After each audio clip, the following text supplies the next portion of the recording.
Boa noite, irmãos. Graça e paz seja com todos, amém? Muito bom poder estar aqui mais uma vez com os irmãos, em comunhão, louvando a Deus como igreja, como corpo, cantando hinos, como os que foram cantados aqui, que verdadeiramente hinos cristocêntricos, que exaltam a Deus, que reconhecem a sua grandeza, o seu poder, a sua majestade e, ao mesmo tempo, a nossa miséria, a nossa total dependência desse Cristo que veio, morreu por nós e, graças a Deus, ressuscitou. E temos a promessa de que nós também ressuscitaremos com Ele, amém? Eu queria te convidar a abrir a sua Bíblia no livro de Atos,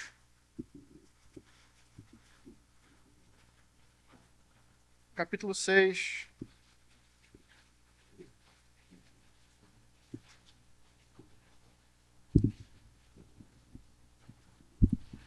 Nós estaremos dando continuidade a essa série de mensagens. Faremos a leitura a partir do verso de número 8 até o verso número 15, né? Concluindo aí o capítulo 6.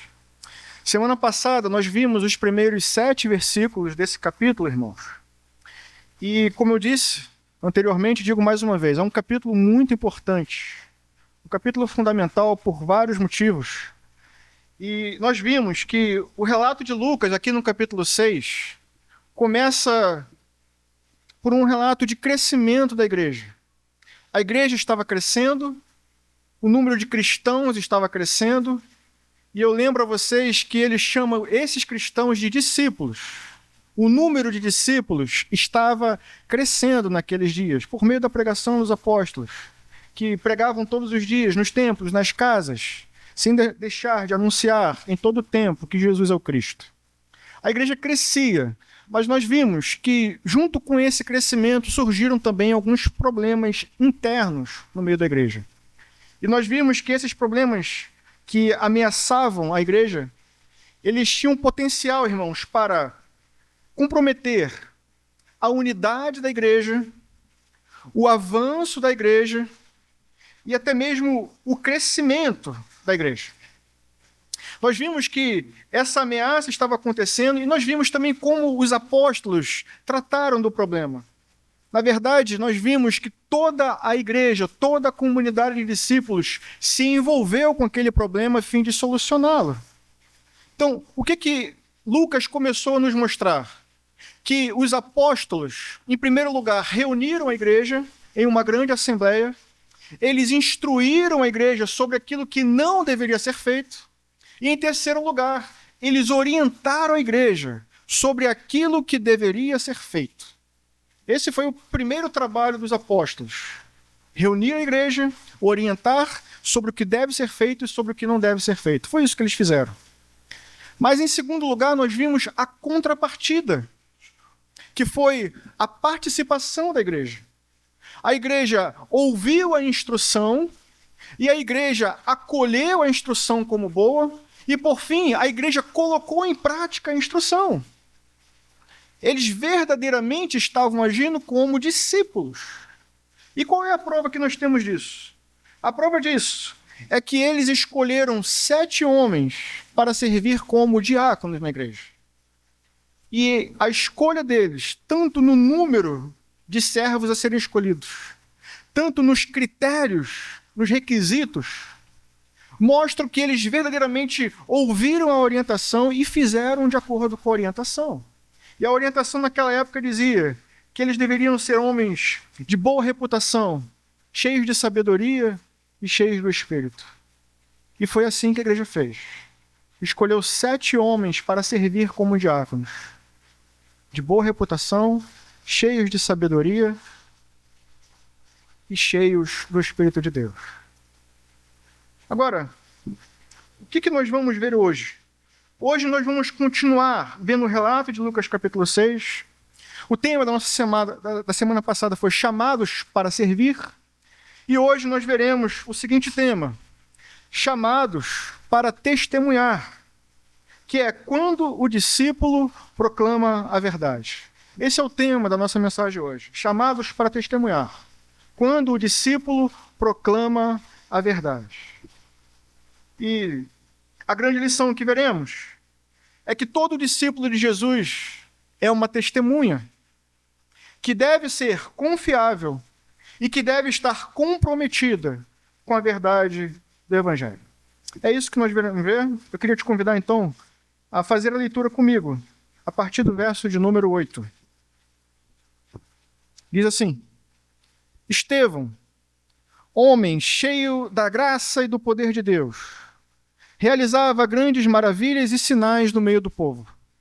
Contudo, levantou-se a oposição dos membros da sinagoga, da chamada Sinagoga dos Libertos, dos judeus de Cirene e de Alexandria, bem como das províncias da Sicília e da Ásia. Esses homens começaram a discutir com Estevão, mas não podiam resistir à sabedoria e ao espírito com que ele falava. Então, subornaram alguns homens para dizerem: Ouvimos Estevão falar palavras blasfemas contra Moisés e contra Deus. Com isso, agitaram o povo, os líderes religiosos e os mestres da lei, e prenderam Estevão, levaram-no ao Sinédrio. Ali apresentaram falsas testemunhas que diziam: Este homem não para de falar contra este lugar santo e contra a lei. Pois ouvimos dizer que esse Jesus, o Nazareno, destruirá esse lugar e mudará os costumes que Moisés nos deixou. Olhando para ele, todos os que estavam sentados no Sinédrio viram que o seu rosto parecia o rosto de um anjo. Amém? Esse é o nosso texto. Eu queria te convidar a orar em sinal de nossa total dependência a Deus. Pai, aqui estamos, ó Deus, em Tua casa, reunidos mais uma vez. Nós, ó Deus, que temos fome e sede de Ti.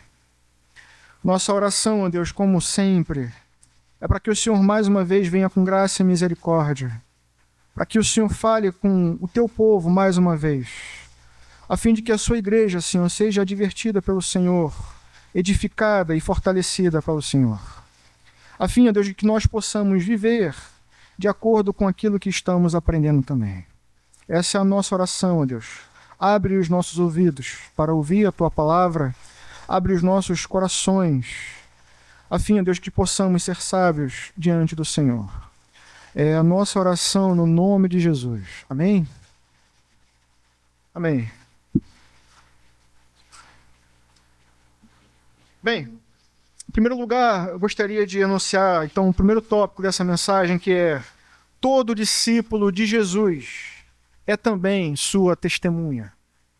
E o texto que nós acabamos de ler mostra isso para a gente.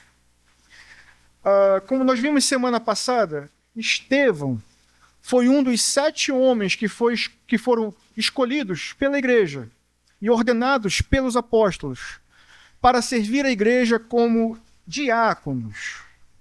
E nós vimos, então, qual é a missão, qual é a principal função de um diácono. E é servir as mesas. Servir as mesas significa se preocupar, estar atento com todas as questões administrativas da igreja, mas também cuidar para suprir materialmente aqueles irmãos que estejam passando por necessidades. Então, os apóstolos se dedicavam a suprir a igreja espiritualmente, e por isso se dedicavam à oração e à pregação. Os diáconos deveriam se preocupar, então, em suprir a igreja materialmente. Vocês lembram que algumas viúvas gregas estavam sendo esquecidas? Era a função desses diáconos, então, se preocupar com essa assistência, a fim de que elas fossem providas em suas necessidades. A missão dos diáconos é essa. Porém, alguma coisa estranha parece que acontece no nosso texto. Porque quando olhamos para esse relato, ao que parece, não vemos Estevão atuando como diácono. Não é isso o que o texto nos apresenta. Aqui não vemos Estevão preocupado com as viúvas, atendendo às necessidades da igreja. O que vemos é Estevão atuando como um pregador. O que vemos é Estevão anunciando a palavra de Deus entre judeus de língua grega. É isso o que nós estamos vendo aqui. E a pergunta que surge é: será que Estevão renunciou ao seu chamado, à sua vocação de servir a igreja como diácono? Será que é isso que o texto está nos mostrando? Que, na verdade, ele queria ser um ministro da palavra e não um diácono? Não. Não é isso o que o nosso texto está nos mostrando. Não significa que Estevão abriu mão do seu chamado, muito pelo contrário, temos plena certeza que Estevão continuou empenhado em servir a igreja como um diácono do Senhor. Mas o que o texto nos mostra é que ele fez isso, irmãos, sem abdicar do chamado universal de todo cristão, do chamado universal de todo aquele que se identifica como discípulo de Cristo, que é ser sal, que é ser luz, que é ser uma testemunha viva do Evangelho do nosso Senhor. Estevão cumpriu a sua função de diácono, mas estava cumprindo também a sua vocação primeira, de ser discípulo de Jesus, de ser uma testemunha do Evangelho do nosso Senhor. Não se esqueçam, no Sermão do Monte, com quem Jesus estava falando? Para quem era direcionado o discurso? Para os discípulos. E falando para os discípulos, ele disse: vocês são sal e luz. Brilhe, portanto, a vossa luz diante dos homens, a fim de que os homens vejam as suas boas obras e glorifiquem a Deus. Isso foi dito para quem? Para os discípulos. E vejam só o que diz no versículo 1 do capítulo 6. Como é que Lucas chama a igreja, irmão? Como é que Lucas chama esses novos cristãos? Ele chama de discípulos. Então eu entendo que aquilo que Jesus disse lá atrás no Sermão do Monte, para aqueles discípulos que estavam no Sermão do Monte, continua valendo para esses discípulos em Atos 6. Mas continua valendo para você também, que se identifica como um discípulo de Cristo. Eu queria dizer isso para você. Você, cristão, você é uma testemunha. A luz precisa brilhar. Vocês devem brilhar como brilham as estrelas que estão no céu, que brilham, que queimam, em contraste com a escuridão. Vejam como o apóstolo Paulo nos descreve. Ele nos descreve como filhos de Deus, inculpáveis, no meio de uma geração corrompida e depravada. Ele está falando de vocês. Vocês são filhos de Deus vivendo no meio de uma geração corrompida e depravada. Mas ele continua dizendo: vocês brilham como estrelas no universo, retendo firmemente a palavra de Deus. Filipenses, capítulo 2, do verso 14 ao 16. Esse é o chamado que nós temos, irmãos, de brilhar, de queimar, de lançar luz na escuridão. E fazemos isso à medida que, como discípulos, retemos a palavra e anunciamos a palavra no meio dessa geração que está vivendo em trevas. Não é um chamado apenas para eles, é um chamado para todos os discípulos. Por isso digo mais uma vez, cristão, você é uma testemunha. Então brilhe, queime, para que o nome de Cristo seja anunciado e o nome de Deus seja glorificado no meio dos homens. Você precisa queimar, como diz a canção. Você precisa queimar e lançar luz sobre este mundo quebrado. Porque você é uma testemunha. Se você não assumir a sua posição de testemunha, quem é que vai assumir? Todo discípulo é uma testemunha. Amém? Você é uma testemunha. Amém? Agora vejam, em segundo lugar, que todo discípulo precisa ser uma boa testemunha. A questão não é simplesmente ser uma testemunha, mas ser uma boa testemunha. Se você é como eu e gosta de filmes e séries policiais, vocês sabem que a primeira coisa que se tenta fazer em um tribunal é descredenciar a testemunha. Será que essa testemunha é confiável? Vamos ver então qual é a sua reputação. Vamos ver então qual é o seu caráter. Vamos ver quais são as suas obras. Vamos ver o que ela fala. Vamos ver se é coerente.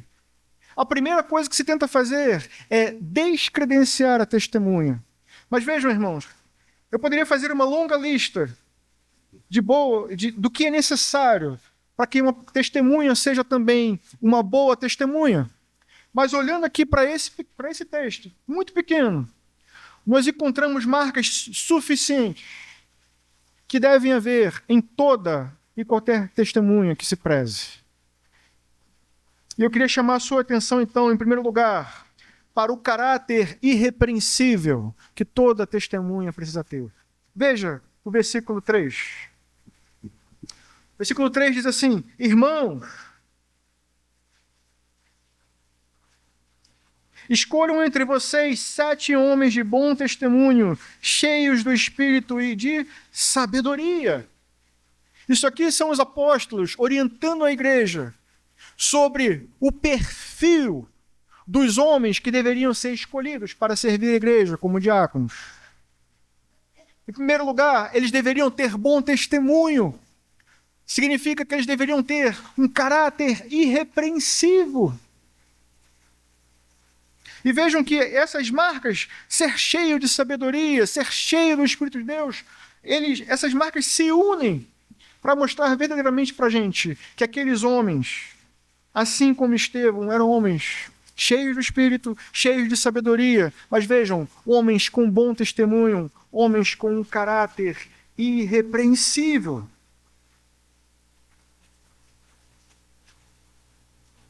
Por favor, abra sua Bíblia no Salmo de número 15.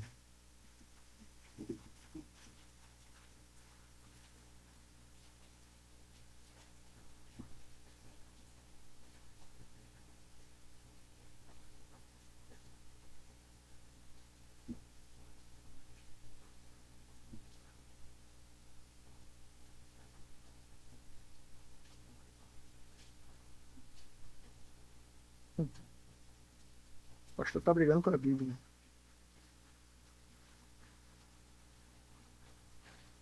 O Salmo de número 15, irmãos, é um daqueles que você precisa ter guardado na mente e no coração. É um salmo que foi escrito, acreditam os teólogos, que foi escrito por Davi. Naquele momento, vocês lembram, quando eles foram buscar a Arca da Aliança, né, e levar ela para Jerusalém. O problema foi que, da primeira vez que Davi tentou fazer isso, ele não fez da maneira correta. E a situação foi tão grave que alguns homens, inclusive, morreram, porque não trataram a Arca da Aliança, um símbolo da presença de Deus, com a reverência que deveriam tratar. E aí, nesse salmo, Davi ele começa a questionar isso. Como que nós poderemos estar diante de um Deus assim tão santo? E aí ele começa a descrever o perfil de um homem íntegro, o perfil, vamos dizer, de um homem cristão. E ele pergunta: Senhor, quem habitará no teu santuário? Quem poderá morar no teu santo monte? E aí ele começa a responder: aquele que é íntegro em sua conduta e pratica o que é justo, que de coração fala a verdade e não usa a língua para difamar, que nenhum mal faz ao seu semelhante e não lança calúnia contra o seu próximo. Ele vai continuar descrevendo esse homem. Mas vejam por onde ele começa, dizendo: aquele que é íntegro em sua conduta e que pratica o que é justo.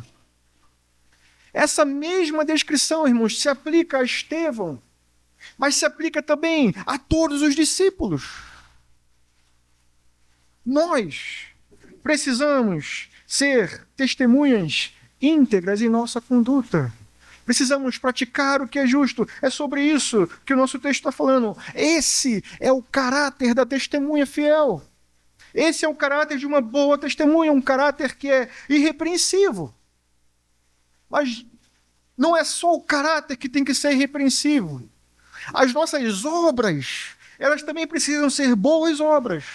Obras aprovadas. Olha o que o texto diz sobre Estevão no versículo 8. O texto começa nos dizendo: Estevão, homem cheio de graça e do poder de Deus, realizava grandes maravilhas e sinais no meio do povo. Percebem?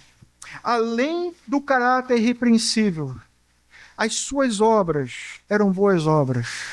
As suas obras eram obras irrefutáveis, que claramente vinham da parte de Deus.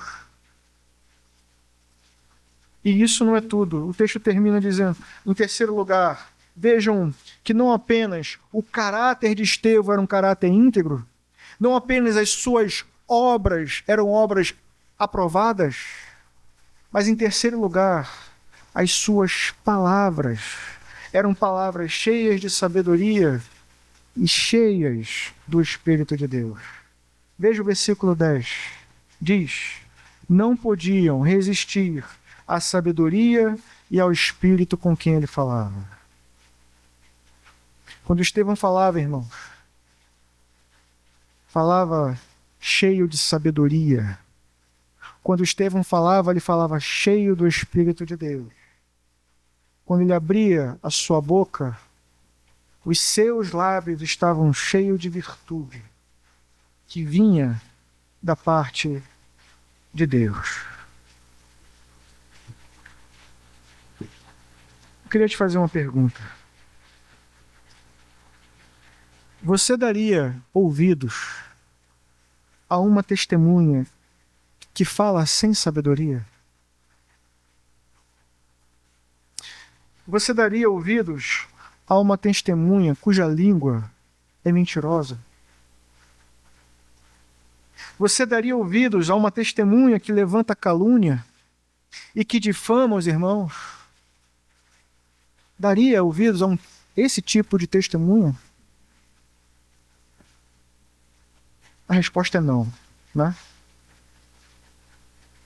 E o que serve para a gente, e o que eu queria dizer é isso: não seja, então, esse tipo de testemunha. O Salmo 15 ele diz isso. Aquele que é íntegro em sua conduta, aquele que pratica o que é justo,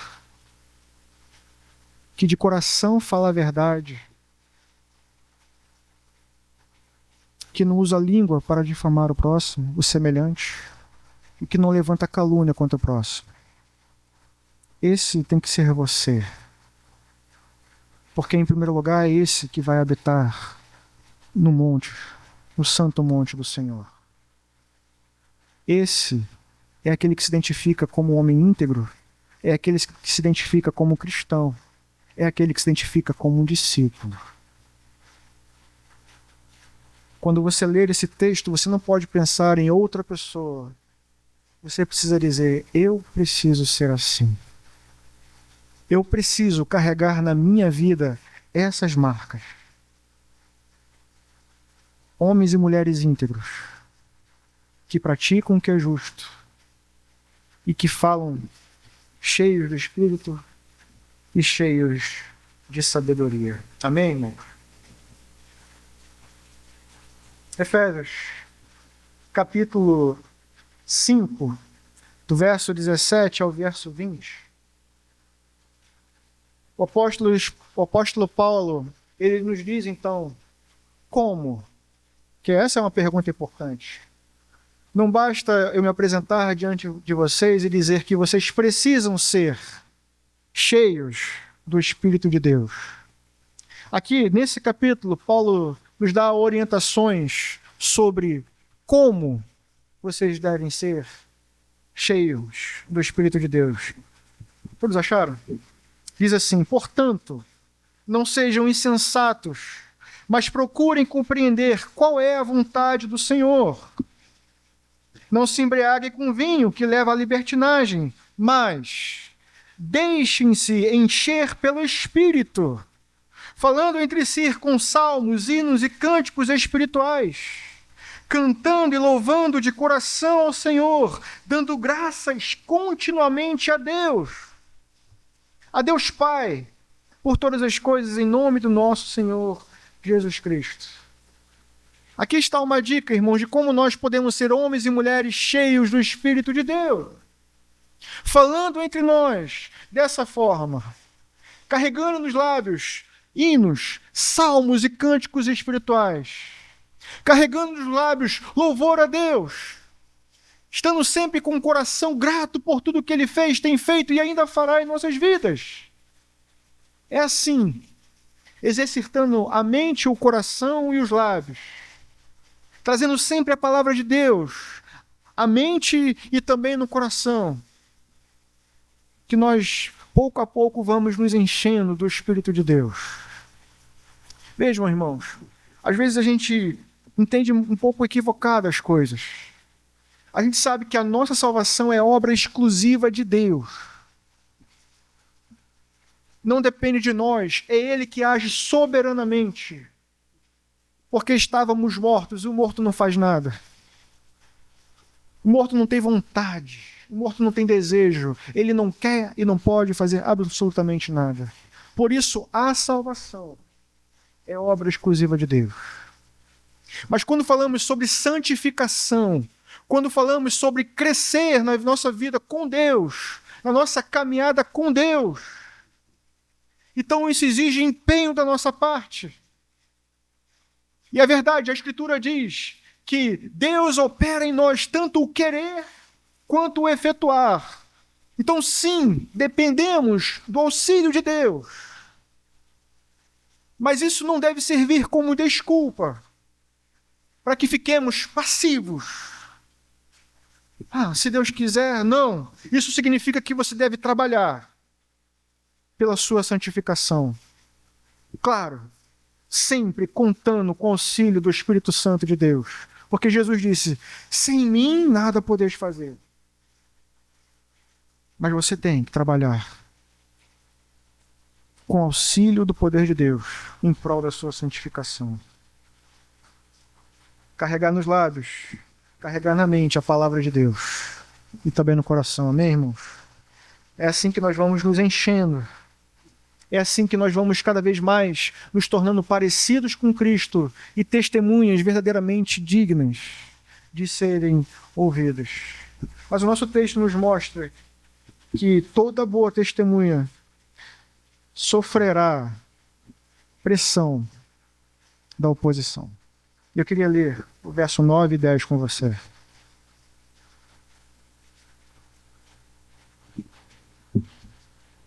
Diz o texto: contudo, levantou-se a oposição dos membros da chamada Sinagoga dos Libertos, dos judeus de Cirene e de Alexandria, bem como das províncias da Cilícia e da Ásia. Esses homens começaram a discutir com Estevão, mas não podiam resistir à sabedoria e ao espírito com que ele falava. Vejam, irmãos, aqui no versículo 9, todos esses grupos que são citados são grupos de língua grega.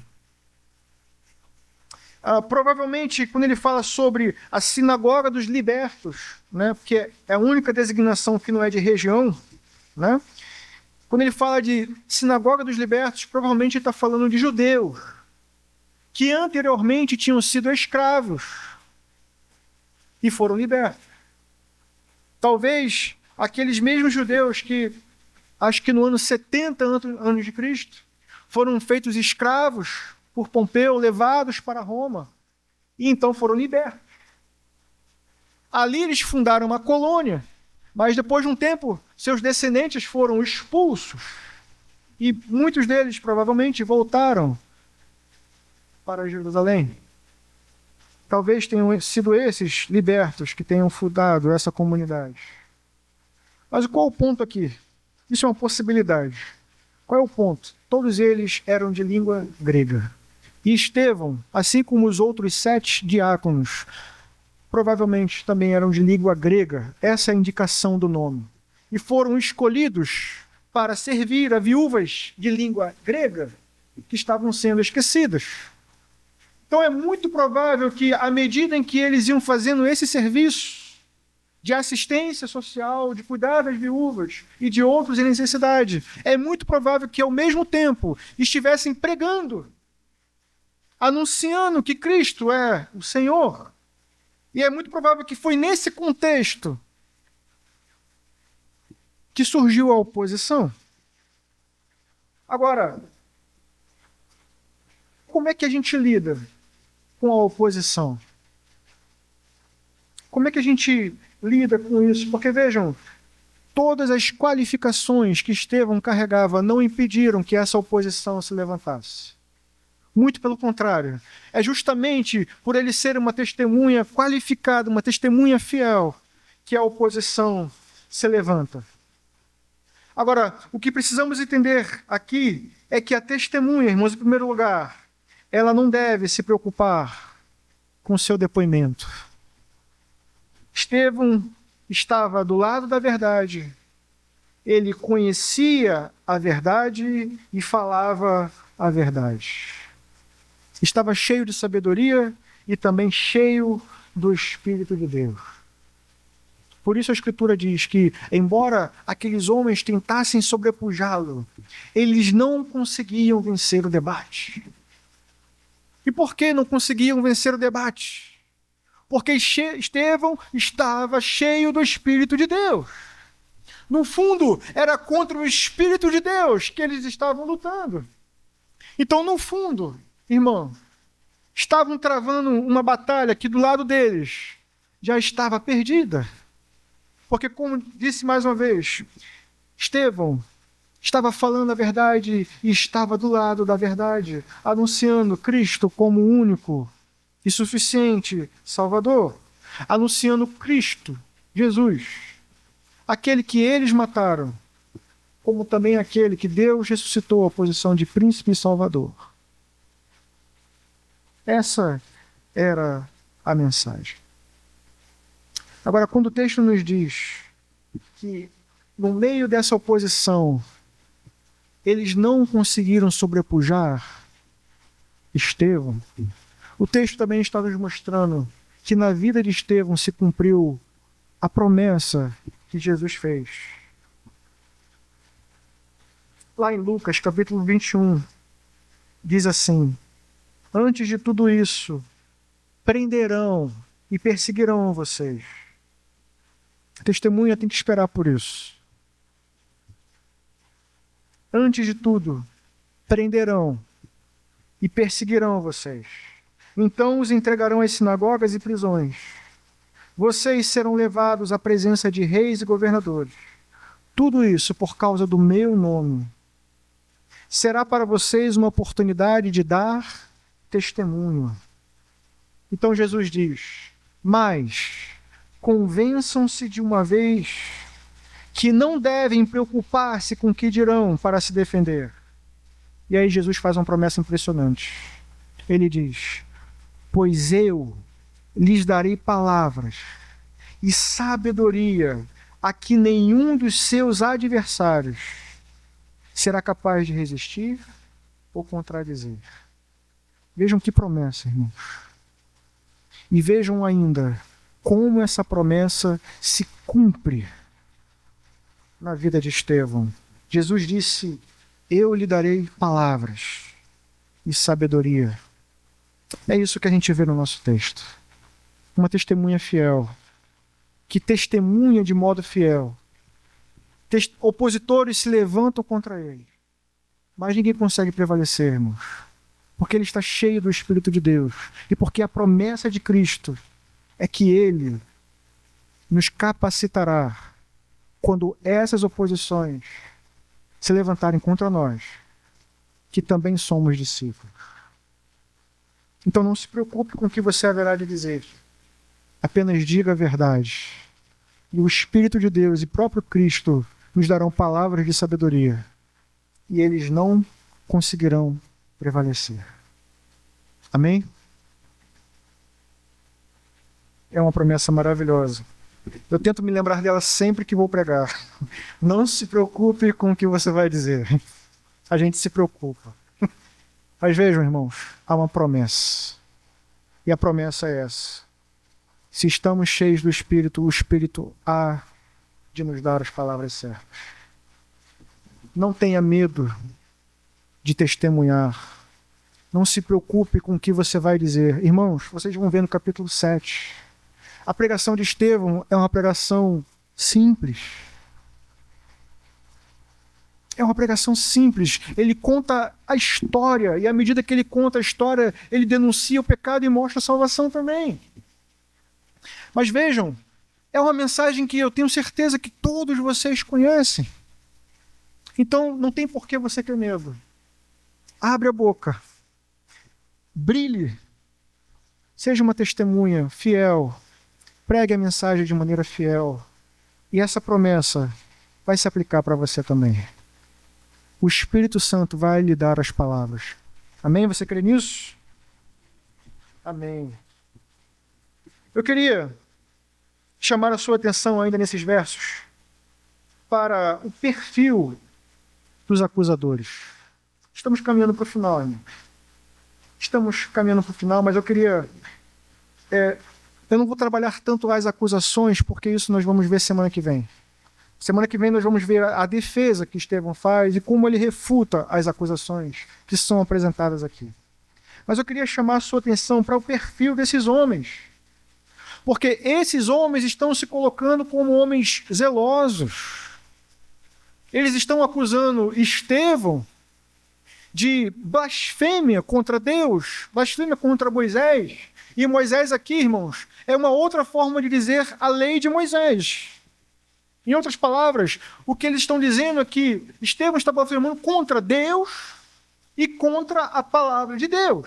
Essa é a acusação, é uma dupla acusação. Irmãos, se isso fosse verdade, a punição seria, nos termos da lei, apedrejamento. Tão grave é a acusação que está sendo apontada aqui.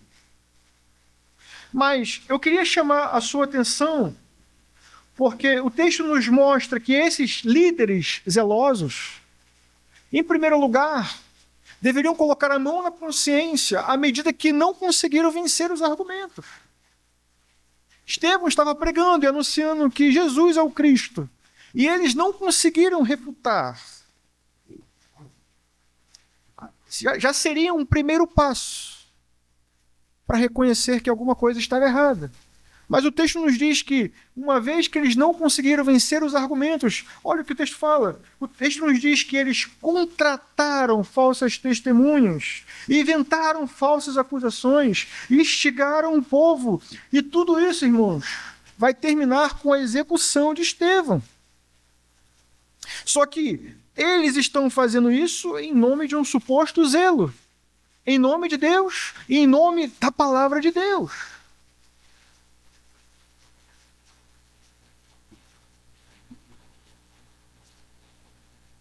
Claramente são transgressores da palavra de Deus, enquanto ao mesmo tempo estão dizendo que zelam pela palavra de Deus. E esse, irmãos, é um perigo que nós precisamos nos precaver. Será que a lei não condena a mentira? Será que a lei também não condena o uso de falsos testemunhas, não condena a calúnia? Porque é exatamente isso que eles estavam fazendo com Estevão. Estão dizendo que estão em defesa da lei, mas todo o procedimento deles é contra a lei, transgride a lei, é pecado. Então a pergunta é, que incoerência é essa? Onde, sob o pretexto de servir a Deus, violam a lei de Deus. E que incoerência é essa, irmãos? Aonde, sobre o pretexto de servir a Deus, esses homens se associam com outros homens que merecem ser desprezados e condenam um homem que temia a Deus. Vocês lembram do Salmo 15? Ele vai dizer isso também. Senhor, quem habitará no teu santo monte? E no final, no meio do texto, ele vai dizer justamente isso. Aquele que rejeita o que merece desprezo, mas honra o que teme ao Senhor. A gente precisa ter cuidado, irmãos, com quem a gente se associa. Pode ser que você esteja acolhendo homens que deveriam ser rejeitados e desprezados. Pode ser que você esteja se colocando de homens que não são dignos e se colocando contra homens que verdadeiramente são homens de Deus. Era isso o que esses homens estavam fazendo. Cuidado com quem você se associa. Cuidado contra quem você se opõe. Eu oro para que Deus, irmãos, nos conceda sabedoria. E Tiago vai dizer isso. Se alguém acha que tem pouca sabedoria, peça a Deus. E Ele considerará, mas peça com fé. Se te falta discernimento para entender, para enxergar com clareza quem são os verdadeiros homens de Deus, quem são aqueles que verdadeiramente estão pregando o verdadeiro evangelho, quem são aqueles que verdadeiramente representam Cristo, então peça sabedoria a Deus. E tome cuidado para não se associar com homens que merecem ser desprezados. Cuidado para não se opor a homens como Estevão, que certamente era um homem perfeito, mas certamente também era uma testemunha fiel de Deus.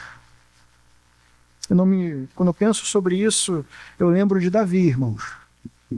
Você consideraria Davi uma boa testemunha?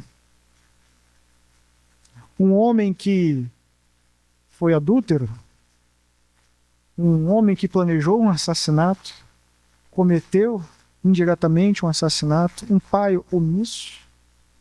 Sabe por que eu digo isso? Porque a Bíblia diz que este homem era segundo o coração de Deus. Um homem imperfeito, mas que se arrependia, que confessava os seus pecados, que dizia: Senhor, em pecado me concebeu minha mãe. Lava-me com sopo e ficarei puro.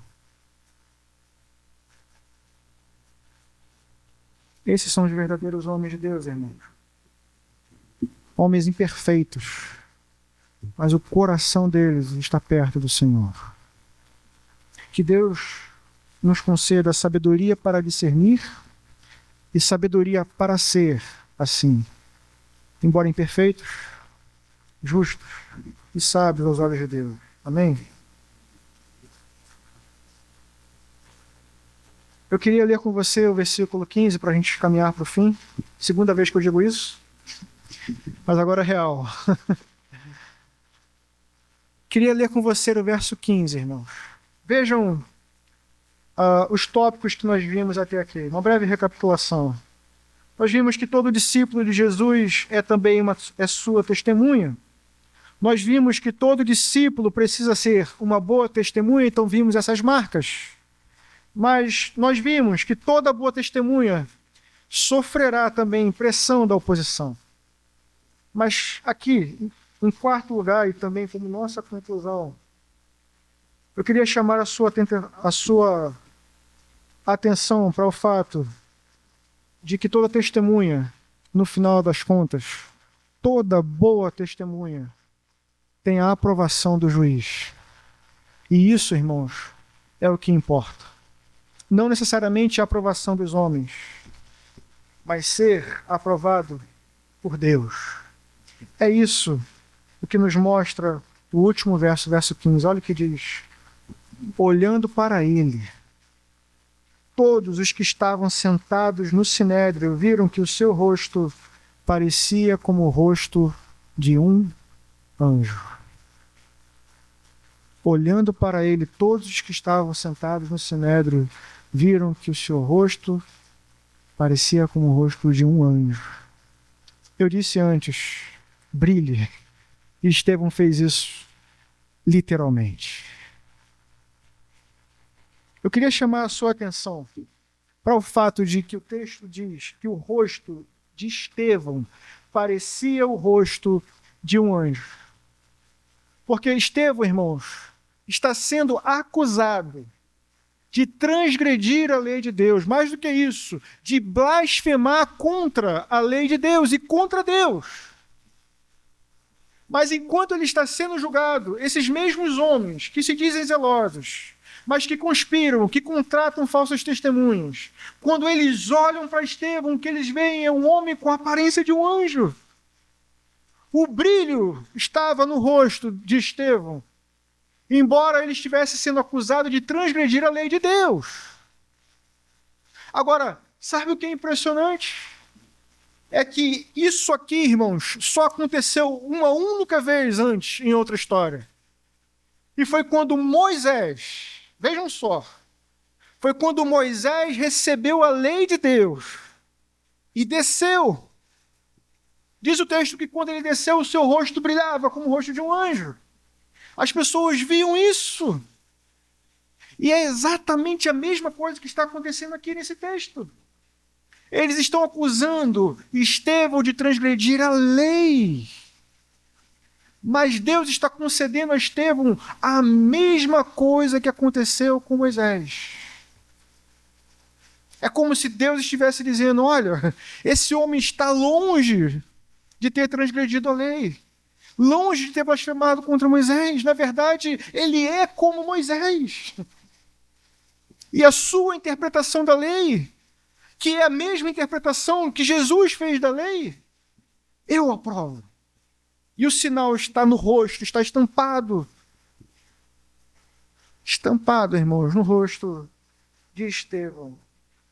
Um sinal claro da aprovação de Deus. Reverendo Erlandes diz, aparentemente Deus estava mostrando que tanto o ministério da lei de Moisés quanto a interpretação de Estevão tinham a sua aprovação. É como se Deus estivesse dizendo, este homem não é contra Moisés, ele é como Moisés. Isso, irmãos, estava sendo testemunhado aos olhos de todos. Claramente, todas as mentiras já começavam a ser refutadas ali. Embora olhassem para ele como culpado, Deus dizia inocente. Testemunha fiel. Homem de caráter íntegro, cujas obras são boas e cujas palavras são cheias de verdade, cheias de sabedoria, cheias do Espírito. Eu concluo dizendo, Estevão estava agindo como testemunha do Evangelho de Jesus Cristo. Apresentava evidências de que era uma boa testemunha. E enfrentou oposição com uma boa testemunha, mas desfrutou da clara aprovação de Deus. Uma boa testemunha de Jesus é assim. Alguém parecido com Cristo, que anuncia a mesma mensagem de Cristo e que no fim, irmãos, é tratado como Cristo. O que fizeram com Estevão foi exatamente a mesma coisa que fizeram com Jesus. E é exatamente a mesma coisa que fizeram com os profetas e a mesma coisa que fazem com todos os homens de Deus, que corajosamente estão anunciando a palavra de Deus. Eu queria terminar essa mensagem fazendo uma pergunta para você. Em um mês que estamos nos lembrando de missões mundiais, em um texto em que vemos um homem de língua grega indo testemunhar sobre Jesus a judeus de língua grega. É nesse contexto que nós estamos, que eu queria te perguntar a você, cristão, se você verdadeiramente está comprometido com a sua missão de ser testemunha do Evangelho de Jesus. Você realmente se identifica como um cristão? Se você se identifica como cristão, necessariamente deve se identificar também com uma verdadeira testemunha. E a pergunta é essa: você está comprometido com essa missão? De brilhar como as estrelas no céu, diante de uma multidão que está corrompida, diante de uma multidão perversa? Você está comprometido com o Evangelho da mesma forma que Estevão estava comprometido? O Evangelho está no centro das suas aspirações? Porque, às vezes, irmãos, a impressão que temos é que não é bem assim. Às vezes parece que estamos mais focados em ganhar dinheiro, em conquistar posições no nosso trabalho, em criar filhos, em nos tornarmos avós, em prosperarmos, comprarmos, conquistarmos coisas. E parece que o Evangelho fica relegado a segundo plano, ou terceiro. Parece que o Evangelho não ocupa o lugar que deveria ocupar em nossas vidas. Então, como seremos testemunhas à altura? Como seremos testemunhas fiéis se em nós, esse Evangelho não queima? Se estamos em busca de outras coisas, se estamos vivendo e cobiçando as mesmas coisas que eles estão cobiçando lá fora. Parece que estamos um passo atrás antes. Parece que estamos um passo atrás. Mas deveríamos estar um passo à frente, rejeitando essas coisas, porque a nossa vida não está limitada a esse tempo. O nosso tesouro não é nesse tempo. Então, como podemos viver em prol das coisas desse tempo, dessa realidade? A impressão que tenho, irmãos, é que o Evangelho não está nas nossas principais aspirações. Parece que existem outras coisas ocupando esse lugar. Agora, pense, é dia de nós fazermos essa reflexão. Se você que é cristão não traz no seu coração um coração que queima pelo Evangelho, que queima por anunciar essa mensagem, quem vai fazer isso? Como ouvirão se não há quem pregue? O mundo precisa de cristãos como você. Você precisa ser uma testemunha. Você precisa ser um bom soldado de Cristo, assumir a sua posição e testemunhar essa verdade, cheio de poder, cheio de sabedoria. Porque o mundo, irmãos, jaz no maligno. Mas Jesus, falando sobre você, ele disse: vocês são a luz do mundo. Então brilhe a vossa luz diante dos homens. Que eles vejam, irmãos, em cada um de vocês essas boas obras e que eles glorifiquem a nosso Pai que está nos céus.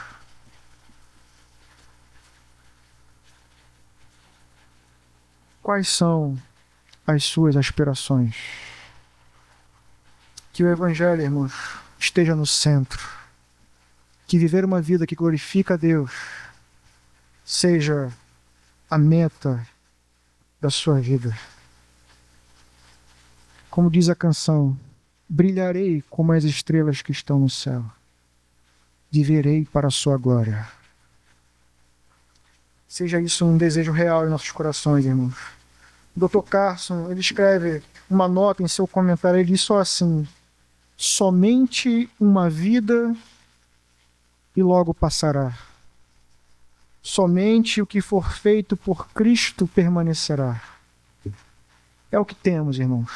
A nossa vida é um sopro, mas que cada sopro seja para a glória de Deus. Amém? Assuma a sua posição não tema as oposições e tenha plena certeza da promessa de Jesus. Foi isso que Jesus disse às testemunhas fiéis. Foi isso que Jesus disse sobre aqueles que, enquanto testemunham, são perseguidos. Ele disse: bem-aventurados. Bem-aventurados os perseguidos por causa da justiça, pois deles é o quê, irmãos? O reino dos céus. Bem-aventurados serão vocês, quando por minha causa os insultarem, os perseguirem e levantarem todo tipo de calúnia contra vocês. E Jesus termina dizendo, sabe o quê? Alegrem-se, regozijem-se, porque grande é a recompensa de vocês nos céus. Ah, irmãos, que todas as testemunhas digam amém. Amém.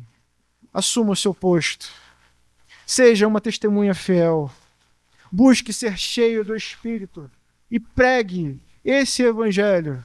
Anuncie a este mundo que precisa ouvir que sim, Jesus é o Cristo. Que sim, Jesus é o caminho, a verdade e a vida. Que sim, ele veio e morreu pelos seus pecados. E que por causa dos méritos dele, nós somos salvos. Essa é a mensagem, irmãos. Sem este evangelho, o mundo permanecerá separado de Deus, sem esperança nessa vida e no porvir. Mas que ele possa encontrar em cada um de vocês uma testemunha sempre pronta para anunciar a verdade. Essa é a vocação de todo cristão. Amém? Vamos orar.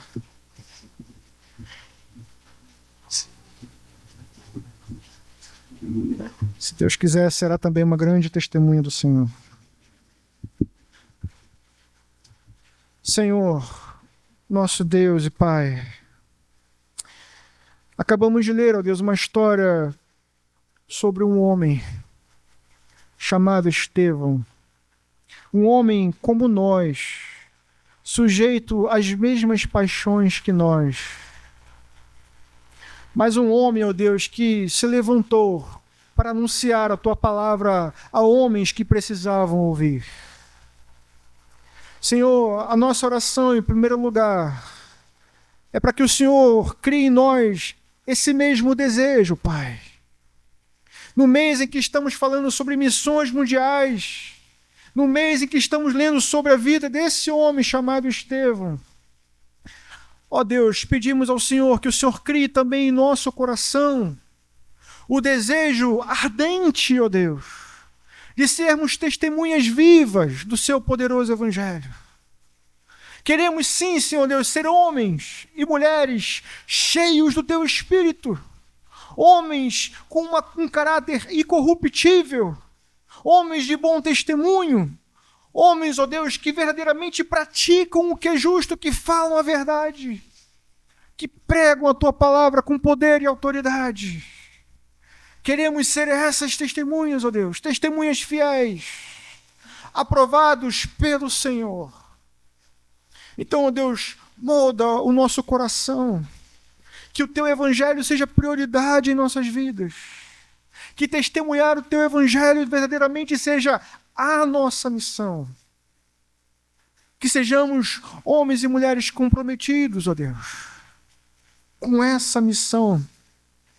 Em primeiro lugar, anunciar o Teu reino, anunciar que o Senhor veio para salvar e anunciar que o Senhor está voltando.